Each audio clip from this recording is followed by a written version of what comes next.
جب سے کائنات بنی ہے تو انسانوں میں سب سے بڑی جو بادشاہی ملی ہے نا، وہ سلیمان علیہ السلام کو ملی ہے۔ صرف انسانوں کے اوپر حکومت نہیں ملی، جنات کے اوپر بھی حکومت ملی، اور ان کو چرند پرند، حیوانات، نباتات، جمادات، ہر چیز کے اوپر ان کا حکم چلتا تھا، حتیٰ کہ ہوائیں بھی ان کے حکم کے تابع تھیں۔ تو اتنی بڑی بادشاہت نہ اس سے پہلے کسی کو ملی، نہ اس کے بعد کسی کو ملی۔ تو آپ کو پتہ سلیمان علیہ السلام اپنی اس بادشاہ کے بعد کون سی دعا مانگا کرتے تھے؟ سبحان اللہ! نبیوں کی پاس اللہ نے جو بصیرت دی ہوتی ہے، جو وہ نعمتوں کے بعد جو دعا وہ مانگتے ہیں نا، ان جیسی دعا کو پھر کوئی نہیں مانگ سکا۔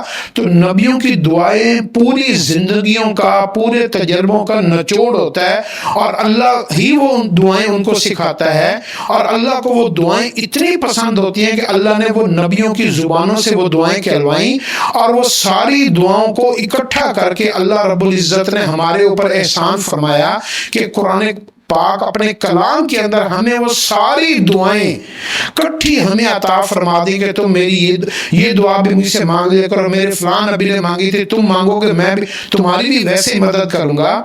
تو وہ دعا ہے ربی اوزعنی ان اشکر نعمتک التي انعمت علی وعلی والدی وان اعمل صالحا ترضاه وادخلنی برحمتک فی عبادک الصالحین، سورۃ نمل کے اندر آیا ہے۔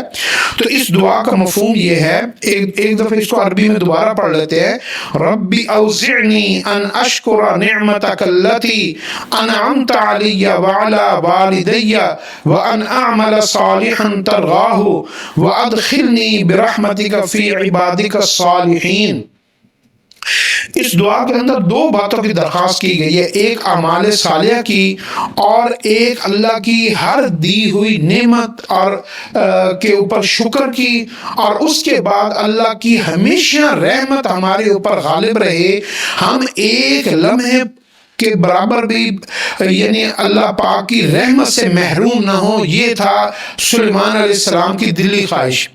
اس کا مفہوم یہ ہے کہ اے میرے کریم رب، کہ مجھے تو ساری زندگی اس بات کی ہمیشہ توفیق عطا فرما کہ میں تیری دی ہوئی ہر نعمت کا شکر ادا کروں۔ یہ نچوڑ ہے نبیوں کی زندگی کا، اس لیے نعمتوں کی قدردانی سب سے امپورٹنٹ ہے۔ نبیوں نے ہمیں یہ درس دیا ہے کہ نعمتوں کی قدر کیا کرو۔ نعمتوں کی قدر کیا ہوتی ہے کہ نعمتوں کا صحیح استعمال کیا کرو۔ یعنی اتنے بڑے بادشاہ بننے کے باوجود بھی نہ سلیمان علیہ السلام ظالم بنے، نہ اللہ کی نعمتوں کا انکار کیا، نہ تکبر کیا، نہ غرور کیا، نہ انسانوں سے یا کسی مخلوق سے بغض رکھا، نہ کسی سے انتقام لیا۔ یہ ساری طاقتیں ملنے کے بعد انسان کے اندر فرعونیت آتی ہے، لیکن سلیمان علیہ السلام کے اندر یہ ساری چیزیں جو ہے نا حاصل کرنے کے بعد عاجزی، انکساری، تواضع، صبر، شکر آیا۔ یہ چیز ہمیں سکھائی گئی ہے کہ اگر تم لوگ ساری دنیا کی بادشاہت کو ہمیشہ اپنے پاس رکھنا چاہتے ہو تو پھر میری نعمتوں کا شکر ادا کیا کرو۔ اور میرے والدین بھی، یعنی کوئی دعا انسان کی اس وقت تک قبول نہیں ہوتی جب تک والدین کے لیے نہ مانگے۔ تو سلیمان علیہ السلام نے اپنے والدین کو بھی اپنی اس دعاؤں میں یاد رکھا کہ یا اللہ پاک میرے والدین کو بھی جو ہے نا تو یہ ساری نعمتیں جو ہے نا جو تو نے عطا فرمائی ہے، میرے والدین کو بھی نیکی کی توفیق عطا فرما۔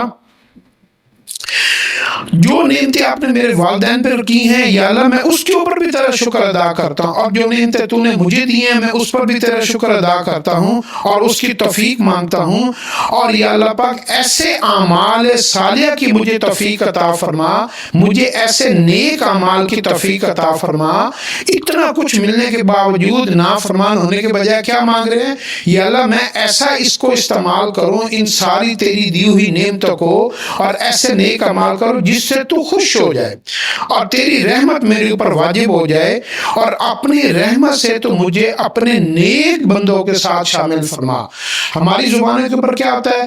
میں نے کون سی غلطی کی ہے؟ میں تو نماز بھی پڑھتا ہوں۔ ہم خود اپنے آپ کو نیک سمجھتے ہیں، اور نبی کیا کرتے تھے؟ انبیاء علیہ الصلوۃ والسلام اور نیک لوگ کیا کرتے تھے؟ خود اپنے آپ کو نیک نہیں سمجھتے تھے، یہ کہتے تھے یا اللہ جن کو تو نیک سمجھتا ہے ہمارا حشر ان کے ساتھ فرما۔ تو قرآن پاک کی اس دعا کو اپنی زندگی کا حصہ بنائیں گے نا، تو میں آپ کو گر کی بات بتا دوں، آپ کو اللہ پاک ایسی بادشاہی اپنے خاندان میں، اپنے ملک میں، اپنے علاقے میں، اپنے گاؤں میں عطا فرمائیں گے کہ آپ خوش ہو جائیں گے اللہ پاک سے. یعنی آپ کو اقتدار ملے گا، آپ کو عروج ملے گا، آپ کا کہا مانا جائے گا، لوگ آپ کی جو ہے نا متحد چلیں گے، آپ کی بات کو مان کر خوش ہو جائیں گے. یہ حکمرانی حاصل کرنے کی بھی ایک دعا ہے. اللہ ہمیں اس کی سمجھ عطا کرے.